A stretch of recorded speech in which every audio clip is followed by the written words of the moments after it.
Budget आने के बाद दो तीन इश्यूज जो हैं उसके ऊपर बहुत बहस जारी है। एक तो इमरान खान की तकरीर के ऊपर, जिसमें उन्होंने कहा कि मैं एक कमीशन बनाऊंगा कि 24,000 अरब कर्जा लिया 10 सालों में, वो कहाँ गया। तो आज के प्रोग्राम में हम थोड़ा सा इन नंबर्स का जायज़ा लेंगे कि कितना कर्जा कब लिया गया और वो कहाँ गया, क्या उसका कोई इस्तेमाल भी हुआ या नहीं हुआ, और किसको कसूरवार ठहराया जाएगा। और हिसाब जो है वो 10 सालों तक महदूद रहना चाहिए या उसके अंदर ये 10 माह पाकिस्तान तहरीक इंसाफ भी शामिल करने चाहिए। क्योंकि जब कंपैरिजन करेंगे PMLN पीपल्स पार्टी के साथ, तो PTI के जितने भी 10 या 12 माह का अरसा होगा जब वो कमीशन अपना काम शुरू करेगा या कंप्लीट करने के करीब होगा, तो उसके साथ कंपैरेटिव स्टेटमेंट में इसको डालना पड़ेगा कि ट्रेंड उनके दौर में क्या था, हम आए तो 10 या 12 माह के अंदर हमने क्या चीज़ मुख्तलिफ की जिससे कर्ज़े बढ़ने का रुझान जो है ये रुक गया या कम हो गया। दूसरा बहुत एक बड़ा इशू है पाकिस्तान के अंदर, अगर हम चाहते हैं कि पाकिस्तान तरक्की करे, आगे बढ़े, ये कौम जो है दुनिया में अपना सर फ़ख्र से बुलंद कर सके, हमारी इकॉनमी जो है दुनिया की जो बड़ी इकॉनमीज़ हैं, कभी वो N11 के तौर पर 11 बिग इकॉनमीज़ में तस्करा आता था, कभी वो 20 बड़ी इकॉनमीज़ में तस्करा आता है, लेकिन हम एक स्टेप आगे बढ़ते हैं फिर 3-4 कदम नीचे गिर जाते हैं, पीछे हटते भी नहीं हैं, गिर जाते हैं नीचे।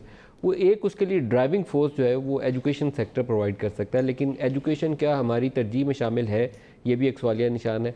कहने की हद तक बहुत ज़्यादा तरजीह है एजुकेशन। हम चाहते हैं कि मदीना की रियासत बनाएंगे, पढ़ी लिखी कौम होगी, खुशहाल कौम होगी और बाशऊर कौम होगी जो अपने फ़ैसले सोच समझ कर देखभाल कर सकेगी किसको वोट देना है और उसको अपने मसाइल का भी सही इदराक होगा। लेकिन ये रिफ्लेक्शन कभी भी हमारे बजट्स में नज़र नहीं आती। हमारी लीस्ट प्रायोरिटी जो दो एरियाज़ हैं पिछले कई दहाइयों से, एक एजुकेशन है और दूसरा हेल्थ है, और यही दो वो एरियाज़ हैं जो कौम को आगे ले जा सकते हैं। पढ़ी लिखी सेहतमंद कौम होगी तो आगे जाएगी, नहीं होगी तो आगे जाने का रास्ता मसदूद हो जाएगा। अभी भी हम सोचते हैं कि सारा कुछ दुनिया जो है वो चाहे IT में लगी है, टेक्नोलॉजी में लगी है, हम सारा टेक्सटाइल ही बरामद करके पैसा कमाना चाहते हैं और कोई तरीका नहीं है।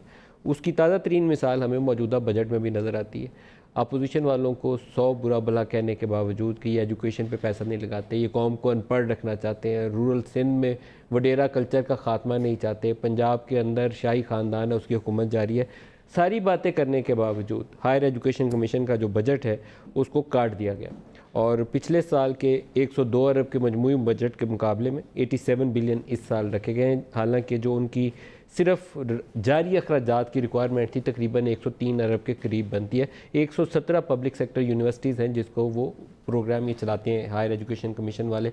ये सिर्फ जारी अखराजात का तस्करा कर रहा हूँ, इसमें अभी डेवलपमेंट साइड का तस्करा नहीं है। हायर एजुकेशन कमीशन का तो काम यह है कि इन यूनिवर्सिटीज़ का जो लेवल है उसको बुलंद करने की खातिर कंटिन्यूसली उनके साथ काम करे, वो जारी अखराजात हों या उनके तरक्याती प्रोग्राम हो, वहाँ सेंटर ऑफ एक्सलेंस का क्याम हो।